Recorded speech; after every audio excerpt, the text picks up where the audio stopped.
Hello, Radhe Radhe. But Savitri पूजा व्रत कब से है? पति की लंबी आयु और अच्छे स्वास्थ्य की कामना सुहागिन महिलाएं यह व्रत रखती है। चलिए जानते हैं पूजा विधि। वट सावित्री व्रत का विशेष महत्व है। प्रति वर्ष ज्येष्ठ मास की अमावस्या तिथि को यह व्रत रखी जाती है। इस दिन सुहागिन महिलाएं पति की लंबी आयु और अच्छे स्वास्थ्य की कामना कर व्रत रखती है। बरगद के पेड़ की पूजा करती है, साथ ही सूते धागे के बांधकर कामना करती है। वट सावित्री की व्रत बर मास भी कहा जाता है, बर दही भी कहा जाता है, नाम से जाना जाता है। चलिए पूजा विधि शुरू करते हैं। इस दिन पूजा करने के साथ साथ स्नान दान विशेष महत्व किया जाता है।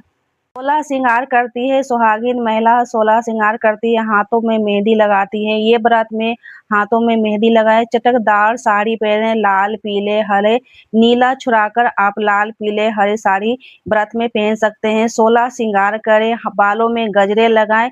व्रत सुहागिन करती है तो बालों में गजरा, पाँव में अलता महावर जरूर लगाना चाहिए। पाँव में बिछुआ पायल, ये सारे चीज 16 श्रृंगार में ही आती है। तो पूरा 16 श्रृंगार करके ये व्रत को की जाती है। चलिए पूजा शुरू करते हैं। और श्रृंगार पूरा करना चाहिए क्योंकि ये व्रत सुहागिन महिलाएं करती है अपने पति के लंबी उम्र के लिए। 16 श्रृंगार कर ये व्रत को किया जाता है। तो चलिए पूजा की सारी मैंने तैयारी कर ली है। अब पूजा करके आपको दिखाते हैं सारी विधि की कैसे कैसे पूजा की जाती है। पहली बार करने जा रहे हैं तो इस वीडियो को देखकर आप कर सकते हैं। इस साल जो भी विवाहित है यानी कि जो नए कन्या है वो करना चाहते हैं तो अधिक मास नहीं लग रही है। ये व्रत होने के बाद 17 मई से अधिक मास शुरू हो जाएगी और 16 मई को ये व्रत रखा जाएगा। दिन है शनिवार। लेकिन महिलाएं 16 श्रृंगार ये व्रत रखती है। बर पूजा के व्रत के नाम से जाने जाते हैं, बट सावित्री की व्रत के नाम से जाने जाते हैं।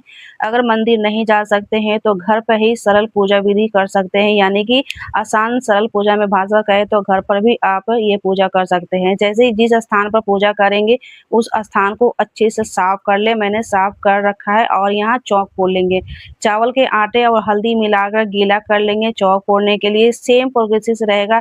अब मंदिर पूजा करने जा रहे हैं तो सेम ऐसे ही चौक फोड़कर या स्वास्तिक बनाकर सिर्फ पूजा कर सकते हैं।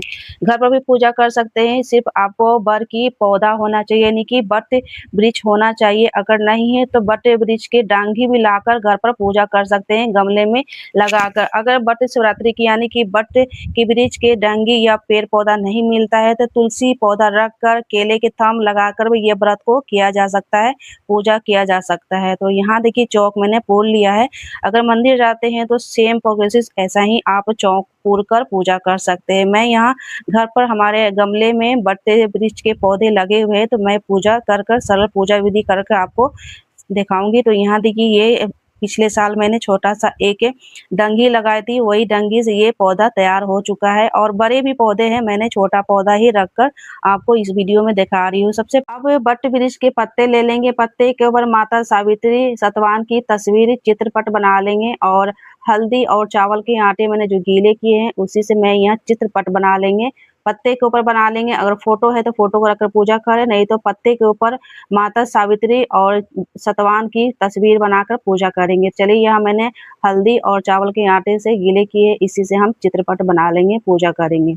पत्ते के ऊपर आराम से बना सकते हैं। सावित्री ने अपने पति सतवान को यमराज से वापिस पा लिया था और वह घटना बट वृक्ष के नीचे हुई थी। तभी से यह परंपरा चली आ रही है। महिलाएं इस दिन व्रत रखती है और बट वृक्ष की पूजा करती है, अपने पति की लंबी उम्र की कामना करती है, 16 श्रृंगार करती है। बट शिवरात्रि व्रत पर बरगद के पेड़ के नीचे बैठकर पूजा अर्चना करती है, कथा सुनती है, उनके लंबी आयु स्वास्थ्य की कामना करती है। सावित्री सतवान की कथा भारतीय संस्कृति में अटूट प्रेम और विश्वास की प्रतीक है। मानता है कि इस दिन सावित्री ने अपने पति को मृत्यु लोक से वापस लेकर आई थी, इसलिए इस दिन सुहागिन बट शिवरात्रि व्रत रखकर अपने पति की लंबी आयु की कामना करती है, स्वास्थ्य की कामना करती है। बट वृक्ष के बरगद के पेड़ के नीचे बैठकर पूजा अर्चना करती है, कथाएं सुनती है। स्वास्तिक बना लेंगे। घी के दीपक जलाने के लिए मिट्टी के दीपक ले सकते हैं या पीतल के दीपक ले सकते हैं। मंदिर जा रहे हैं तो मिट्टी के दीपक लेकर जाए, घर पर कर रहे हैं तो आप पीतल के दीपक भी जला सकते हैं। उसमें घी भर लेंगे और घी का दीपक ही जलाएँ, स्वास्तिक बना लेंगे, हल्दी कुमकुम से स्वास्तिक बना लेंगे। इसके ऊपर रखेंगे घी के दीपक, थोड़ा-सा चावल के आसन देकर। अब अपने शादी के जो सिंघोरा होते हैं, सिंघोरा में साथ भी रखेंगे पूजा में। तो शादी की जो टाइम होती है सिंघोरा, इसमें हम थोड़ा-सा सिंदूर भी भरते हैं आज के दिन। ये दीपक मैं यहाँ जला दी हूँ, शादी वाले सिंघोरा पूजा में व्रत में रखते हैं और यहाँ मंदिर जा रहे हैं तो मंदिर भी आप सिंघोरा लेकर जाएँ, घर पर कर रहे हैं तो घर पर भी सिंघोरा पूजा में ज़रूर रखें। बट वृक्ष को जल से सींच लेंगे, कच्चा दूध गाय के दूध से सींच लेंगे, जर के में अर्पित कर देंगे। अब एक कलश, मिट्टी की कलश तैयारी कर लेंगे, थोड़ा-सा हम चावल के आसन देते हुए आप मिट्टी के कलश में शुद्ध जल मीठा भर लेंगे। ये जल अपने पति को पिलानी होती है। जब आप पूजा करके घर पे जाएँगे, जब उनकी पति की पूजा करते हैं तो ये जल पति को ही पिलाया जाता है। कंठ में यानी कि मौली बाँध लेंगे, कलश के ऊपर हम कलावा बाँध देंगे और इसके ऊपर रखेंगे एक मिट्टी का पात्र और कोई भी फल या मीठा रख सकते हैं जो कि आप अपने पति को ही ये खिलाए जाते हैं। तो बस इसमें हम डाल देंगे थोड़ा-सा ये फूला हुआ चना डाल देंगे। मिट्टी के कलश ना हो तो आप स्टील, तांबा, पीतल, चांदी के आप कलश तैयारी कर सकते हैं। अब यहाँ सबसे पहले खोइचा ली जाती है, जो कि ग्रुप में करते हैं तो खोइचा अदल-बदल की जाती है। अगर सिंगल कर रहे हैं, अकेले कर रहे हैं तो खोइचा खुद ही लेना होता है। तो यहाँ देखिए सभी चीज़ों में से थोड़ा-थोड़ा हम ले लेंगे क्योंकि इस दिन मालपुआ, पूरी सारी चीज़ गुलगुले बनाए जाते हैं। जो-जो आपने बनाया है सारे चीज़ में से थोड़ा-थोड़ा हम निकाल कर इसमें एक पोटली बना लेंगे और ये पोटली बाँधकर अपने पास ही रखा जाता है पूजा दौरान। ग्रुप में करते हैं तो ये खोइचा जो है अदल-बदल की जाती है, सिंगल करते हैं तो आपको खुद ही खोइचा में ये लिया जाता है। इसे एक पोटली बना लेंगे, ये अपने पास रखना है। पूजा के बाद ये सारी सामग्री खुद ही ग्रहण करना होता है, तो बस इसमें हम बाँध लेंगे। ये आप डायरेक्ट अपने आँचल में बाँध सकते हैं, मैंने एक पोटली बना लिया है। तो ये पूजा के बाद ये सारी चीज़ को खुद ही ग्रहण किया जाता है। तो बस अपने पास ये पल्लू में रख लेंगे, खोंच लेंगे, अपने पास ही रख लेंगे। ये खोंचा ज़रूर लिया जाता है क्योंकि अगर सिंगल कर रहे हैं तो खुद ले लीजिए, नहीं तो आप ग्रुप में करते हैं तो अदल-बदल किया जाता है। यहाँ देखिए माता को मैंने चुन्नी ओढ़ा दिया है और ये जो आप गमछा देख रहे हैं ये बट वृक्ष को ओढ़ा देंगे। एक गमछा बट वृक्ष के लिए रखा जाता है और पंखा ज़रूर रखें। एक पंखा ब्राह्मण को दान दी जाती है, एक पंखा अपन पति के लिए रखी जाती है पूजा में। कलावा यानी कि सफ़ेद जनेऊ अर्पित कर देंगे। ये सूत गाँठ लगाई जाती है, पीला का ये सूत गाँठ एक सूत बना लें, ये पहनी जाती है, गले में धारण की जाती है। एक सूत आप बट वृक्ष को अर्पित कर देंगे। कलश के ऊपर हल्दी के टीके लगा देंगे, चंदन के टीके लगा देंगे। कलश को भी साथ-साथ पूजा करते जाएँगे। बट वृक्ष को भी तिलक लगा देंगे, कुमकुम चंदन से तिलक लगा देंगे, पीले सफ़ेद चंदन से तिलक लगा देंगे। एक बट वृक्ष के पत्ते ले लेंगे, श्रृंगार के रूप में अपने बालों में यानी कि जूड़े में लगाई जाती है, पूरे दिन लगाकर रखी जाती है, शाम तक, पूरी रात तक 24 घंटे सुबह में पूजा करते हैं तो पूरे दिन आप ये बाल में श्रृंगार करके रख सकते हैं। आज के दिन जो भी मीठा में बनाया है, पूरी, पुआ, मालपुए, गुलगुले बनाए हैं, आज के दिन थोड़ा मीठा बनाकर भोग लगाई जाती है, 5 प्रकार के आप फल ले सकते हैं। बट सावित्री की किताब, पुस्तक रखेंगे कथा सुनने के लिए और अपने लिए श्रृंगार की सामग्री रखें, इसमें से थोड़ा निकाल कर ब्राह्मण को दी जाती है, धूप-दीप दिखा देंगे। दक्षिणा अर्पित कर दें पूजा में कमियों को पूर्ण करने के लिए और दक्षिणा अर्पित करेंगे बाद में उठाकर फलों के साथ, अनाज के साथ ब्राह्मण को दान दी जाती है दक्षिणा के साथ और पंखे को भी पूजा कर लेंगे यानी कि पंखे के ऊपर हम कुमकुम, हल्दी, तिलक लगाकर बट्टे वृक्ष के पास ही रख देंगे पूजा में और ये थोड़ा-सा हवा देनी होती है पूजा के बाद में। जब फेरी लगा लेंगे तो थोड़ा-सा ये बर्क पूजा यानी कि बट्टे वृक्ष को हवा दी जाती है इसी पंखे से, उसके बाद पतियों की पूजा की जाती है।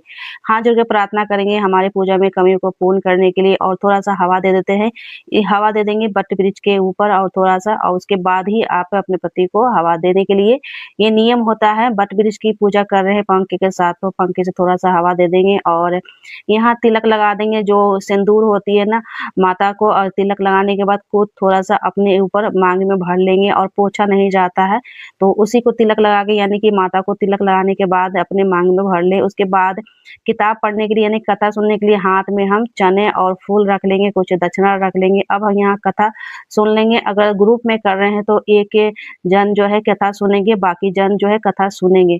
कोई भी ग्रुप में अगर पूजा करते हैं या सिंगल करते हैं तो किसी से कथा भी सुन भी सकते हैं या खुद भी कथा पढ़ सकते हैं। कथा ज़रूर पढ़नी चाहिए। अगर ब्राह्मण पूजा करवा रहे हैं तो ब्राह्मण कथा सुनाते हैं, नहीं तो खुद करते हैं तो खुद ही कथा को सुनी जाती है, पढ़ी जाती है।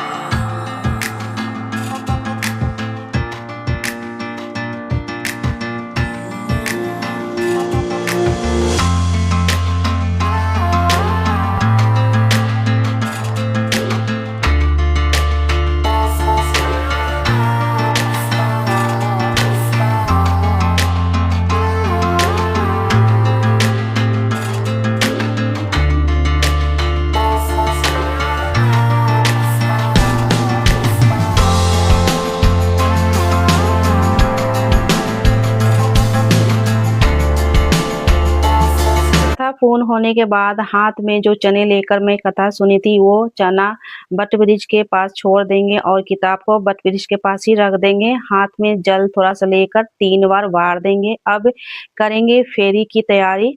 तो फेरी लगाने के लिए आपको हाथ में चने लेनी होती है। 108 बार कर रहे हैं तो 108 चने लें या 51 कर रहे हैं तो 51 चने लें, 11 बार कर रहे हैं तो 11 चने लेंगे और फेरी लगाने की अब हम करेंगे तैयारी। तो मैं यहाँ हाथ में हम गिन कर चने ले लेंगे और हाथ में कुमकुम ले लेंगे। जितने बार फेरी लगाएंगे उतने बार चना को छोड़ा जाता है और सिंदूर अर्पित करने के बाद खुद मांग में भरी जाती है। तो आप देख लीजिए आपकी कितने बार फेरी लगा सकते हैं। 11 बार, 21 बार, 51 में फेरी लगा सकते हैं। संभव हो तो 108 बार भी फेरी लगा सकते हैं। तो हाथ में मैंने यहाँ चना 108 चने मैंने ले लिए हैं और साथ में सिंदूर ले लेंगे। जितने बार फेरी लगानी होती है उतने बार चना को छोड़ना होता है बट वृक्ष के जड़ों में और तिलक लगाएंगे। जो तिलक लगाएंगे वो खुद भी लगाएंगे। चलिए अब फेरी शुरू करते हैं।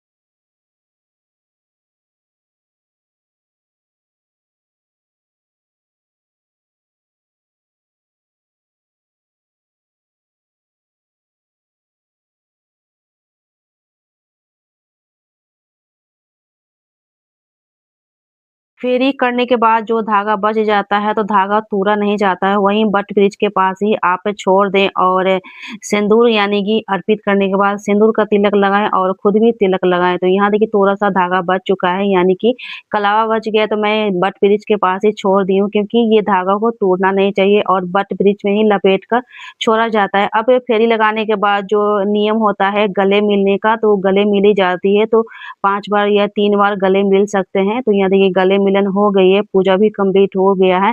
अब घर को जाएँगे और यहाँ से उठने के बाद ना अपने तुरंत पति की पूजा कर कर ये व्रत को तोड़ा जाता है। दोस्तों ये थी बट सवित्री व्रत पूजा सरल पूजा विधि आप सभी के साथ शेयर किया है। ये वीडियो आपको कैसी लगी कमेंट करके ज़रूर बताना। कमेंट बॉक्स में हर हर महादेव है, जय सवित्री माता सतवाहन भगवान की आप कमेंट बॉक्स में ज़रूर करना। हर हर महादेव कमेंट ज़रूर करना। आपका कमेंट पढ़कर काफ़ी प्रेरणा देता है वीडियो बनाने के लिए। ये वीडियो आपको कैसी लगी कमेंट ज़रूर कीजिएगा। कहाँ से देख रहे हैं वो भी हमसे शेयर कर सकते हैं। वीडियो पसंद आए तो लाइक सब्सक्राइब करके जाना। मिलते हैं नेक्स्ट वीडियो, तब तक के लिए हर हर महादेव, जय माता, जय सवित्री माता, जय सतवाहन। आप सभी को बट